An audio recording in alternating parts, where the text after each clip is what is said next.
The galaxy had always been a place of constant power struggles. Among the many mighty empires that ruled the stars, one stood above the rest, the Draconian Empire.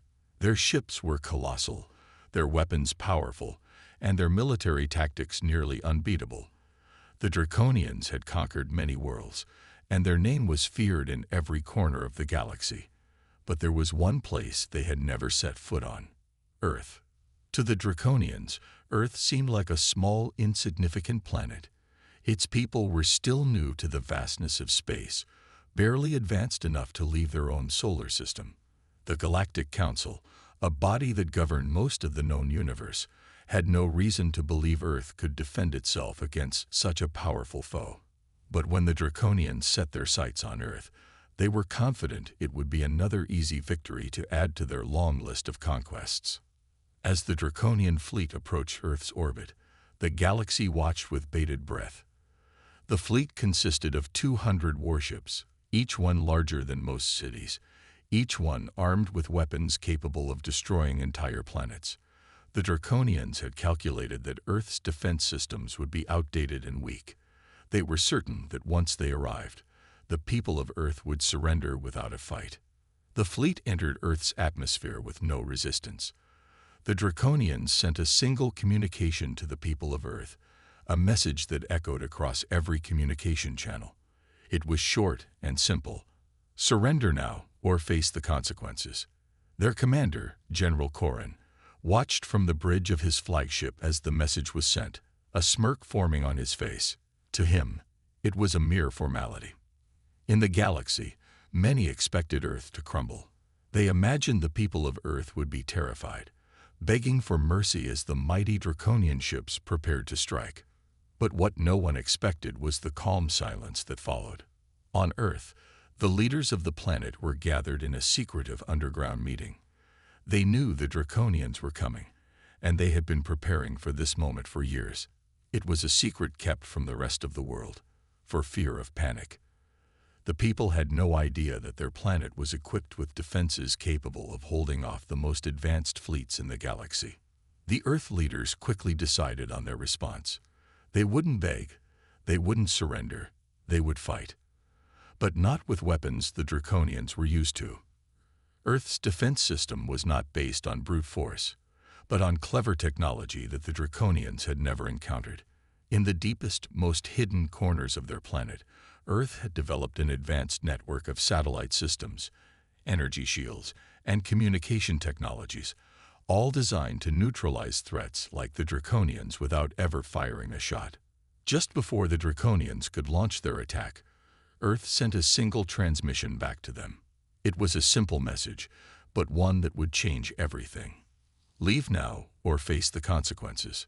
General Corrin was puzzled. No planet had ever dared to send such a message before. He laughed it off, assuming it was some form of resistance that would be crushed in seconds. But something about it intrigued him. The Earthlings had not begged, they had not pleaded. They had simply sent a warning. It was strange, almost as if they were more confident than they should have been. The Draconian fleet prepared for the assault. Their weapons were primed, their soldiers ready. But as they moved closer to Earth, something unusual happened. Their advanced sensors, which could detect everything from the movement of a leaf to the heat signatures of an enemy fleet, suddenly went dark. The screens on their ships flickered, and the usual flow of data was interrupted. General Corrin slammed his fist on the console in frustration. "What's going on?" he demanded. His crew worked quickly, trying to regain control of their systems. But the interference was everywhere: communications, sensors, even their ability to track their own ships in space. It was only the beginning. In a matter of minutes, the Draconian fleet realized that they had underestimated Earth's capabilities. Their technology, so advanced and powerful, was useless against a planet they had believed to be weak. The interference wasn't just a glitch, it was deliberate. Earth's defense systems were active, cloaked in a way the Draconians couldn't comprehend. Outside the ships, the skies of Earth remained still. There was no sign of battle. No explosions, no fighter jets zooming through the air. Yet the Draconians were now trapped in a system they could not control. The more they tried to act, the more they found themselves hindered. General Corrin's smirk faded. For the first time, he felt doubt. Earth was not the weak planet he had imagined. In fact, it was showing him that perhaps, just perhaps, this mission was going to be far more complicated than he had ever thought. As the Draconian fleet struggled to regain control, they were unaware that Earth had just begun to reveal its true power. The galaxy, once certain that this invasion would be another easy victory for the Draconians, now waited to see what would happen next. The fate of the Draconian fleet would soon become the greatest mystery the galaxy had ever seen, and the first chapter of Earth's defense against the invaders was about to unfold. As General Corrin stared at the chaos unfolding on his ship's control panel, he felt a growing unease. His fleet, which had easily defeated entire planets, was now facing something it had never encountered before, a force it couldn't understand.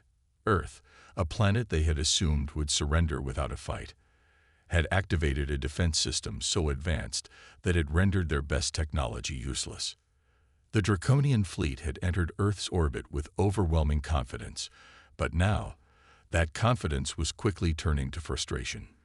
The fleet's sensors, which could usually track everything from the movement of tiny asteroids to enemy ships at great distances, were completely disabled. The communication systems, so vital to the Draconians' coordination, were blocked. "What is happening?" Corrin demanded. His voice trembled with rare uncertainty. On Earth, the world's leaders watched in stunned silence as the events unfolded. The message sent by the Draconians had been clear: surrender or face the consequences. But Earth wasn't going to surrender. They had been preparing for this day for years. The people of Earth had no idea how close they were to a total invasion, but the leaders knew the truth. Earth's survival depended on their ability to fight back, even against the mighty Draconians. From the moment the fleet appeared in Earth's skies, the defense systems that had been hidden deep within the planet began to activate. But these weren't the typical defense systems that other worlds used. There were no giant cannons or massive weapons fired from the surface. Instead, Earth had developed a network of advanced satellites and energy shields that had been kept secret from the rest of the galaxy. These systems weren't designed to destroy, but to disrupt and neutralize threats without firing a single shot. In the depths of Earth's atmosphere, a network of satellites sprung into action. Each satellite was hidden from the eyes of any would-be invader, camouflaged by cutting-edge technology that made them nearly invisible to detection. These satellites formed an invisible web around the planet, their job to intercept any incoming threats. But they were not just there to protect the surface. They had a far more ambitious role. The satellites emitted precise energy pulses, short-circuiting any Draconian technology that tried to make contact with Earth's systems. In space, far above the Earth's atmosphere, the Draconian ships continued to struggle with their failing equipment. The Draconians had relied on their powerful weapons and superior technology to crush their enemies. But on Earth, that technology was rendered useless. Every attempt to re-establish communication or regain control over their ships was met with failure. Their once proud fleet, invincible in every war they had fought, was now at the mercy of a small, seemingly insignificant planet. "Damage report," Corrin ordered, his voice sharp with frustration. "We're still unable to restore full systems," his officer reported. "Something is jamming our communications. We can't even reach the flagship. We've lost contact with the other ships." The situation was deteriorating fast. Corrin knew that the longer they stayed in Earth's orbit, the more control they would lose. But what could they do? There was no sign of resistance on the surface. No fighters rose up to meet them. No missiles were launched at their ships. It was as though Earth had disappeared entirely from the battlefield, leaving the Draconians in a void of uncertainty. On the ground, Earth's leaders knew they had to act fast. They had been preparing for this day for decades, but they hadn't expected the Draconians to be so unprepared for Earth's hidden defenses. Now, with the fleet immobilized in orbit, it was time to make their move. Dr. Claire Thompson, one of the top engineers behind Earth's defense systems, stood in the command center, watching the data streams on her screen. Her heart raced with excitement and fear. She had never imagined that the Draconians would come so soon, but now that they were here, she was more determined than ever to protect Earth. "We need to push forward with the next phase," she said to the other engineers, her voice steady despite the pressure. "Activate the atmospheric shields and reroute all energy to the central core." The engineers worked quickly, following Dr. Thompson's orders. As they did, the skies above Earth began to shift. A strange energy field enveloped the planet, invisible to the naked eye, but powerful enough to stop any incoming attack. The Draconian fleet, still struggling with their malfunctioning systems, had no way of detecting this new defense. On the Draconian flagship, Corrin's officers were scrambling to make sense of what was happening. They watched as the energy shield seemed to expand across Earth's atmosphere, blocking any incoming weapons and neutralizing the energy pulses the fleet had been sending to the planet's surface. "Report. What is that?" Corrin demanded. We don't know, sir. It's some kind of energy field. It's blocking our weapons." At that moment, Corrin realized something terrifying. Earth had not just prepared for an invasion. They had planned for it, built an entire defense network to ensure they would never fall to any conqueror. The Draconians had underestimated them, and now they were paying the price. Back on Earth, Dr. Thompson and her team watched as the energy field expanded, enveloping the planet. The Draconians were trapped in their own technological prison. Earth had made its move, and the invaders were powerless to stop it. The galaxy had always believed that humanity was just a small, insignificant species, but Earth had just shown them something extraordinary: the strength of a planet united in defense. And this was only the beginning. General Corrin stood at the helm of his flagship, staring out into the vastness of space. His mind raced, trying to make sense of the situation. The Draconian fleet, once a symbol of unstoppable power, was now caught in a trap, and Earth had not even fired a single shot. The energy field around the planet continued to expand, and no matter what they did, the fleet's weapon systems wouldn't respond. Each time they tried to fire at Earth, the energy was absorbed by the shield, leaving them powerless. "Retreat," Corrin ordered, his voice growing sharp with frustration. "We can't stay here. Get us out of Earth's orbit now." But even as he gave the command, something strange happened. The fleet's engines, designed to make ships move faster than the speed of light, refused to respond. The ships were stuck. "Sir, the engines are locked," one of his officers reported, panic rising in his voice. "We can't disengage. The systems are down. We can't move." The officer's words felt like a blow to Corrin's pride. The Draconian fleet was built for speed, built to overpower enemies with overwhelming force. And yet, here they were, trapped around a tiny, insignificant planet they had assumed they could conquer in a matter of hours.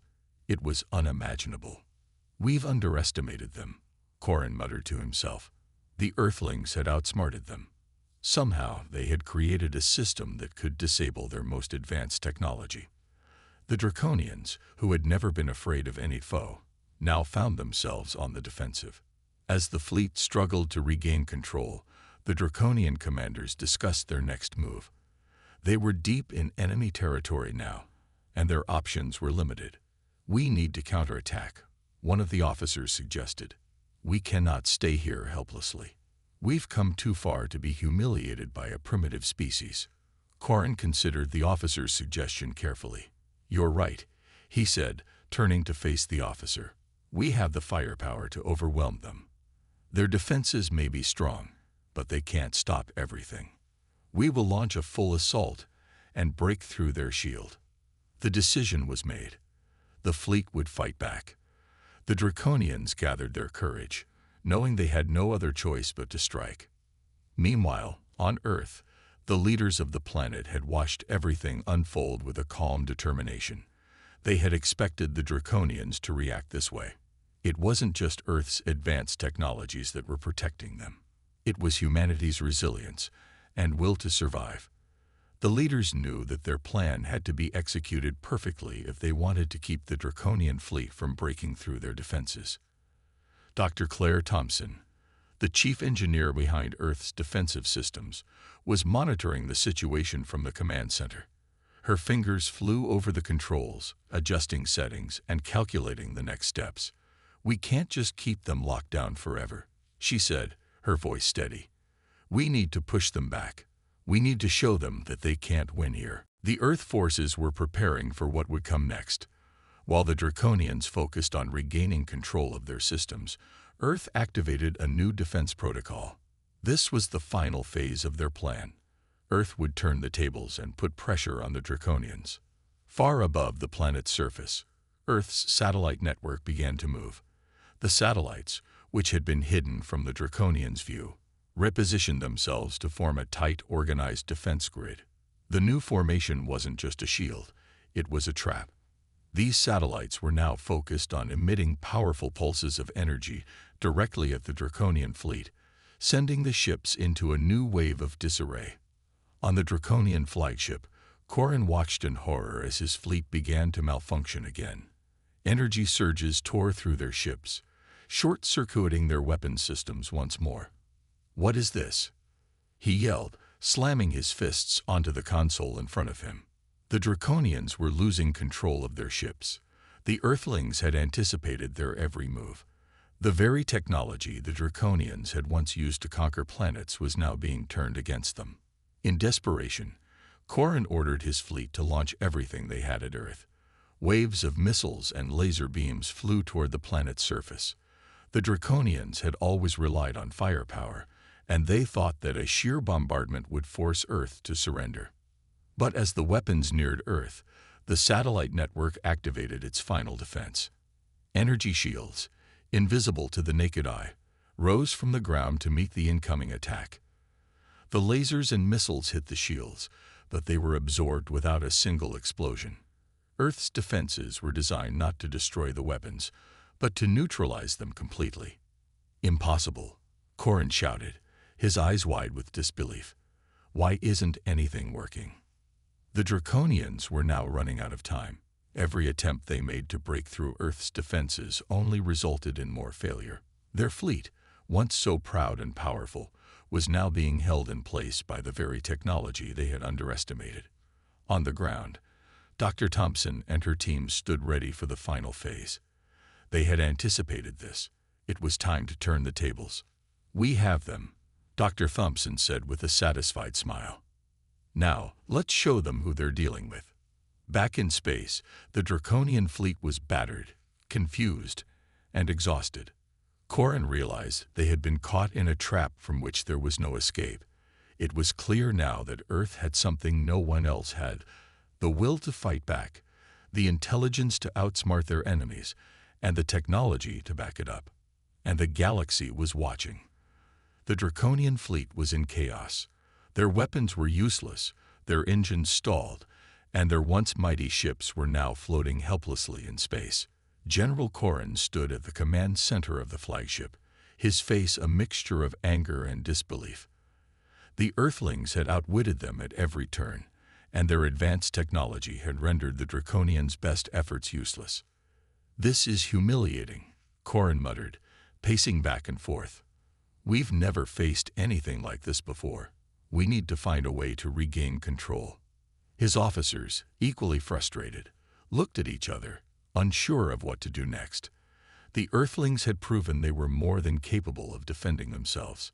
And now, with every passing moment, it seemed like their defenses were only growing stronger. One of the officers spoke up, breaking the silence. "General, there is one last option we haven't tried. It's risky, but it might work." Corin turned sharply toward the officer. "What is it?" he demanded. "We can launch a direct assault using the flagship's core energy. It's a powerful weapon, capable of breaking through even the most advanced shields. If we focus all of our energy into one strike, we might be able to pierce Earth's defenses and create a breach." Corin's eyes narrowed as he considered the plan. How long would it take to prepare?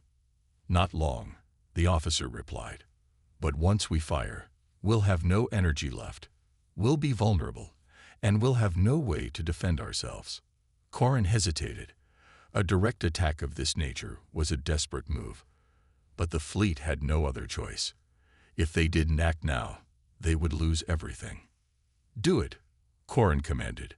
"Prepare the flagship's core for the final strike." The officers worked quickly, rerouting energy from all the Draconian ships to the flagship. The core was charged, glowing with a terrifying amount of energy. The Draconians had never used such an overwhelming amount of power before, and the thought of releasing it on Earth filled Corin with a cold, calculating determination. It was now or never. Meanwhile, back on Earth, Dr. Claire Thompson and her team had been monitoring the situation closely. The Draconians had made their move. Earth's defenses were still holding strong, but the situation was growing more intense. The Draconians were desperate, and that desperation could lead them to do anything. "We have to be ready for whatever they throw at us," Dr. Thompson said, her voice calm but full of urgency. "This could be their last chance. If they focus all their power on a single strike, they might be able to break through."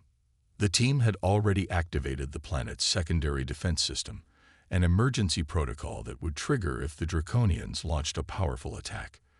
These defense systems were designed to create a temporary shield that could absorb and redirect even the most devastating blows. "I'm sending the order to activate the shields," Dr. Thompson continued. "Everyone needs to be ready." Back in space, Corin stood at the command center, staring at the glowing energy core that was now fully charged. The flagship was ready for the attack, and the moment had come. The Draconians would strike Earth with everything they had. "Fire," Corin ordered. With a thunderous sound, the core released its full energy in a massive beam aimed directly at Earth. The sheer force of the blast was enough to shake the Draconian fleet, and for a moment, Corin allowed himself a moment of satisfaction. This was it, the final blow. Earth's defenses would crumble under the power of their attack. But as the beam approached the planet, something unexpected happened. The energy shield that surrounded Earth shimmered for a moment, then expanded rapidly, growing stronger and brighter. The blast from the Draconian fleet collided with the shield, sending ripples of energy across the surface. The shield held firm. "Impossible," Corin shouted. "Their shields are stronger than before." On Earth, Dr. Thompson and her team watched the display with growing concern. The Draconian beam had hit the shield with tremendous force, but it wasn't enough to break through. The shield absorbed the energy, but the impact had caused some instability in the system. "We need to stabilize the shield," Dr. Thompson ordered. "Increase the power flow to the central core. We can't let them get through." The engineers worked furiously, rerouting energy to the shield's core. The system hummed with life as the shield began to repair itself, growing stronger with each passing second. The Draconians had underestimated the strength of Earth's technology once again. Corin watched in disbelief as his attack failed. The beam had been their last hope, and it had only served to make Earth's defenses even more resilient. "We can't keep this up," one of the officers said, his voice filled with frustration. "We're out of options, General." Corin knew it was true. The Draconians had tried everything they could, but Earth had proven to be a far tougher opponent than they had ever imagined. They had underestimated humanity's ability to defend itself, and now they were facing the consequences. As the Draconian fleet hung in the silence of space, Corin's mind raced. There had to be something else, something they hadn't tried yet. But as he looked out into the stars, he realized something undeniable. Earth had won. The fleet was out of time. The Draconians had failed, and the galaxy was about to know it. General Corin stood silent, his eyes fixed on the view screen. The Draconian fleet was exhausted, their energy drained from the failed attack. Earth's defenses were stronger than they could have ever imagined, and each attempt to breach them only brought more frustration and defeat. There was no turning back now. The fleet had failed, and the general knew it. "Send the distress signal," Corin ordered coldly. "Tell the High Command that we are defeated. We need reinforcements. The officer at the comm station nodded hesitantly and began typing in the coordinates for the emergency signal. It would take hours for any response to reach them, and in that time, the Draconian fleet was sitting helpless in orbit around Earth, surrounded by Earth's superior technology and defenses. But even in his defeat, Corin wasn't ready to surrender. He had always been a warrior, a leader, and his pride refused to let him simply give up. There had to be another way to win. He couldn't go back empty-handed after leading the fleet to Earth. "General, we have received another message from Earth," an officer called out. "They are offering us a peaceful resolution." Corin raised an eyebrow.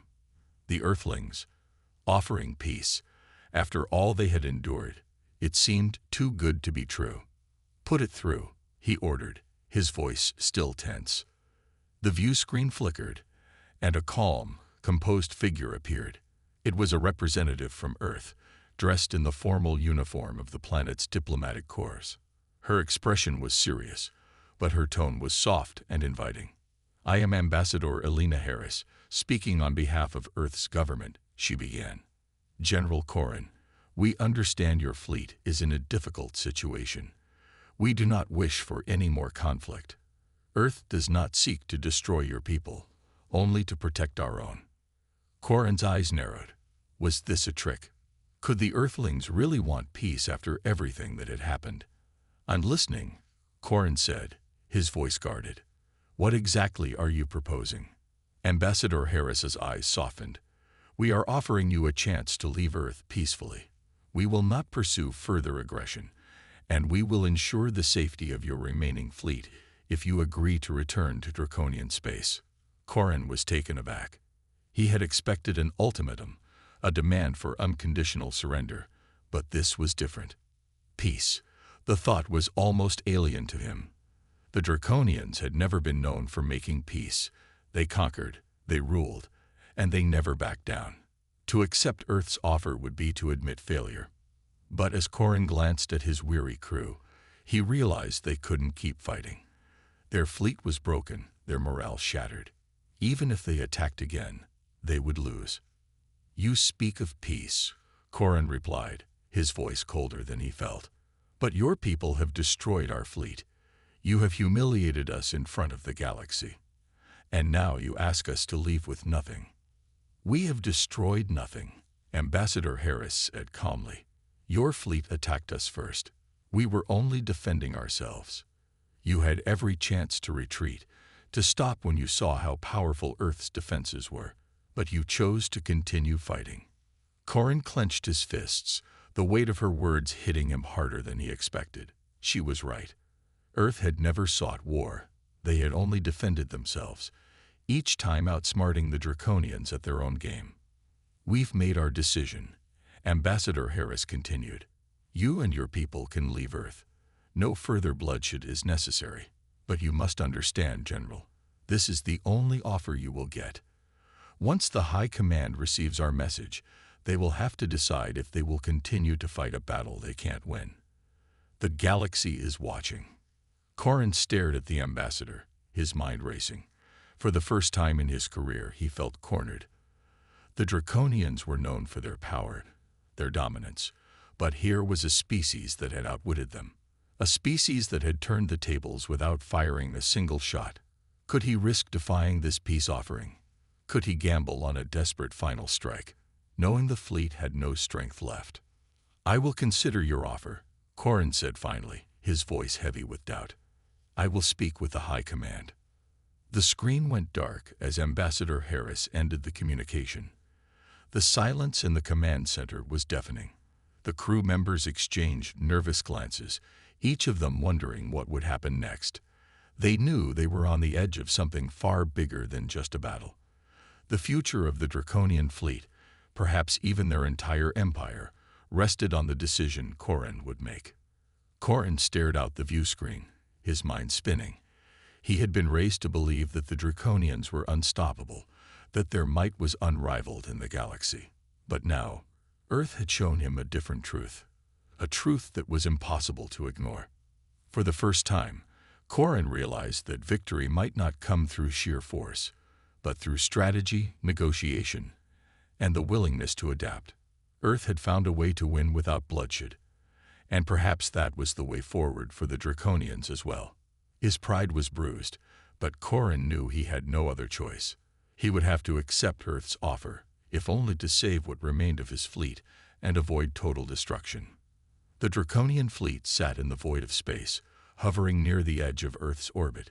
General Corin stood at the command center, his eyes scanning the reports coming in from his officers. The fleet was still in disarray, many of the ships damaged from their earlier failed attempts to breach Earth's defenses. The offer from Ambassador Harris, though difficult to accept, was the only choice left. The communication with Earth had been clear. If they wanted to leave the planet safely, they had to surrender and retreat. Earth would not pursue further conflict, and their fleet would be allowed to return home without punishment. But Corin's pride as a leader, his identity as a Draconian warrior, struggled with the thought of backing down. "General," an officer said, breaking the silence, "we have received the final order from High Command." They are hesitant. They wish to discuss terms further. They are not sure if we should take the offer. Corin gritted his teeth. He understood the hesitation. Draconians were not a race known for diplomacy. They had long relied on their strength, their warships, and their unyielding spirit to conquer and dominate.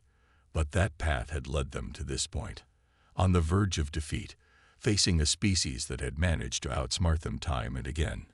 Earth had proven that their strength was not in numbers or firepower, but in their ability to adapt, to outthink their enemies. He turned to the officer. "Send word to High Command. Tell them we have no time for further delay. Earth has given us their offer. We will accept it. If we do not, we risk losing everything." The officer nodded and began preparing the communication. Corin stood still, his mind racing. The decision felt like a surrender, but deep down, he knew it was the only way to preserve what little remained of the fleet. Meanwhile, on Earth, Dr. Claire Thompson and her team continued monitoring the Draconian fleet. The initial wave of tension had passed, but there was still a sense of unease hanging in the air. Earth's defenses had withstood every Draconian assault, but now the humans had to trust that the Draconians would uphold their end of the agreement. "I still can't believe they're accepting our offer," Dr. Thompson said, her voice filled with both relief and disbelief. "I thought we'd be fighting until the very end. But this could be the moment where everything changes." Her colleague, Lieutenant Jackson, leaned over the data console. "We've been preparing for the worst, but I think we're on the verge of something big. If the Draconians truly agree to peace, this could reshape the galaxy's entire dynamic." Dr. Thompson nodded thoughtfully. "If we can make peace with the Draconians, we might have the opportunity to work with them, learn from their technology. We could finally push for cooperation between our two races instead of endless conflict. But how do we know they won't turn on us later?" Jackson asked, the doubt in his voice clear. "They've attacked us twice already. What's stopping them from coming back with more force?" Dr. Thompson glanced at the screen showing the status of the Draconian fleet. The ships were still in orbit, waiting for their decision. "We can't be naive. But we can't let fear control us either. We've proven we can defend ourselves, and we're offering them a chance to live without war. It's a step toward a new kind of future." Her words hung in the air as the team continued to work, unsure of what the future would hold. For now, they could only wait. Back in space, Corin paced before the view screen. The fleet's leadership had finally agreed to the terms. His mission was clear now. He had to communicate their decision to Earth, and then they would retreat. But even as he prepared to send the message, something inside him nagged at him. He had led countless battles, but this was different. This wasn't just about victory or defeat. It was about a complete shift in the balance of power. Could Draconian pride allow them to accept peace, or was the hunger for dominance too ingrained in their nature? Taking a deep breath, Corin pressed the button to initiate the communication. The screen flickered, and once again, Ambassador Elena Harris appeared before him. "We have made our decision," Corin began, his voice steady. "The Draconian fleet will accept your terms. We will leave Earth and return home without further conflict." Ambassador Harris' face softened with relief. "General Corin, this is a wise decision. Earth values peace, and we are grateful for your willingness to accept our offer. You will be allowed to leave the planet unscathed. The galaxy will see that cooperation is possible." Corin's eyes narrowed. "I don't trust this will be the end. There are factions within the Draconian Empire who will not accept peace so easily. We may face resistance, even after we leave Earth." "I understand," Harris replied. "But this is the first step. And sometimes, the first step is the hardest. You've shown the galaxy that peace is possible, even with those who were once enemies." Corin nodded slowly. "We will see how this unfolds. But I believe we are at a turning point.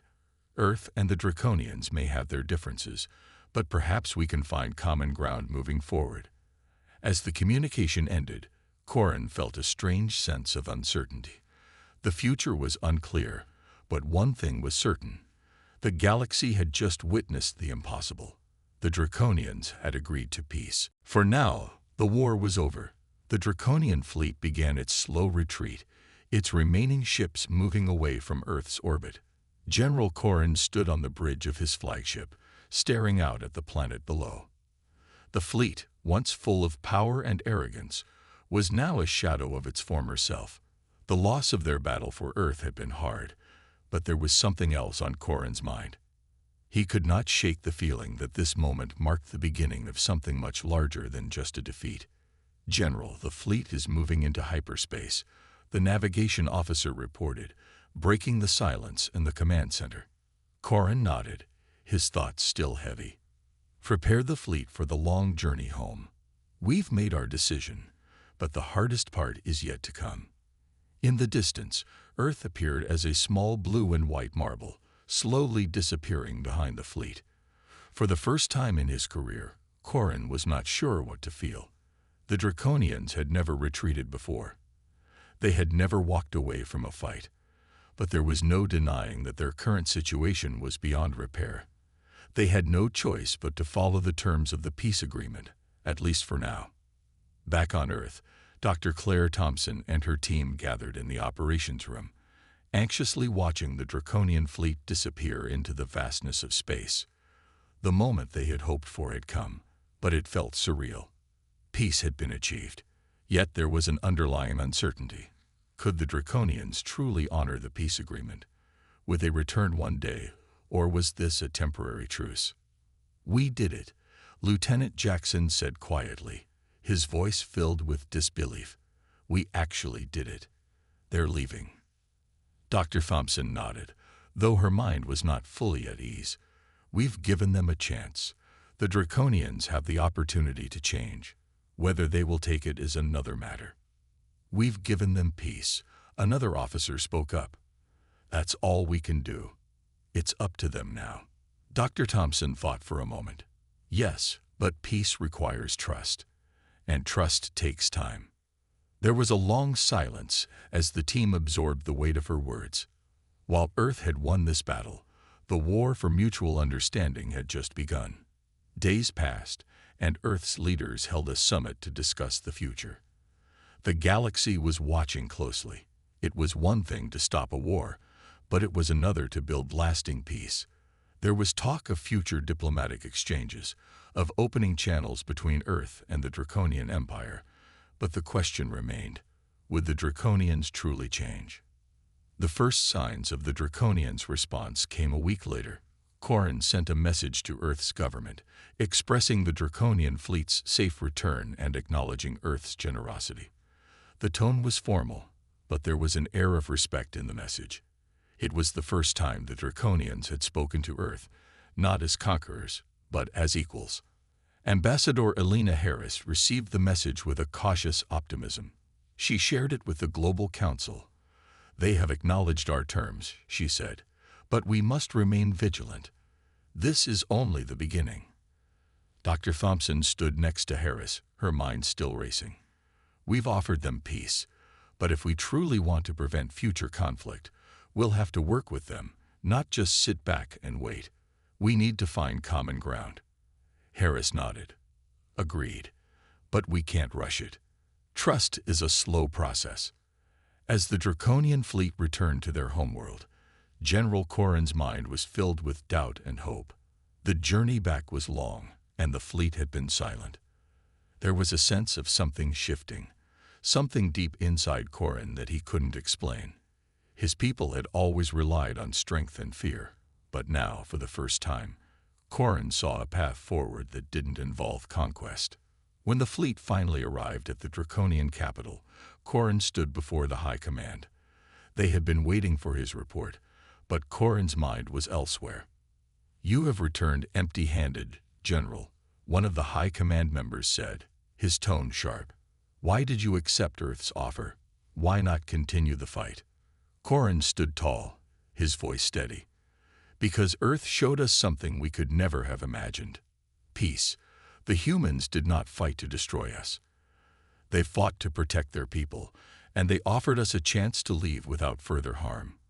For the first time in history, they defeated us without firing a single shot." The High Command members exchanged uncertain glances. "And what of the honor of the Draconian people? How can we allow such weakness to stand?" Corrin's gaze hardened. Honor is not about prideful conquest. It is about knowing when to fight and when to step back. If we continue down the path of endless war, we will have nothing left to conquer. The future of our empire depends on our ability to adapt. If we do not learn from this, we will fade into the past. A tense silence filled the room. Then one of the older members spoke. "You speak the truth, General. Perhaps it is time for us to consider a new way forward." On Earth, the first signs of a new era began to take shape. The diplomatic talks between Earth and the Draconians had begun. Both sides were cautious, but they were determined. There was no telling what the future would bring, but one thing was clear: a new dawn had arrived. Corrin, once a warrior bent on domination, now stood at the forefront of a new chapter for his people. And Earth, once a battleground, had proven that strength could come not only from power, but from understanding. The galaxy was watching, waiting to see what the next steps would be. For General Corrin and Dr. Claire Thompson, the journey ahead was uncertain, but it was a journey they would take together, step by step, toward a future where peace might just be possible.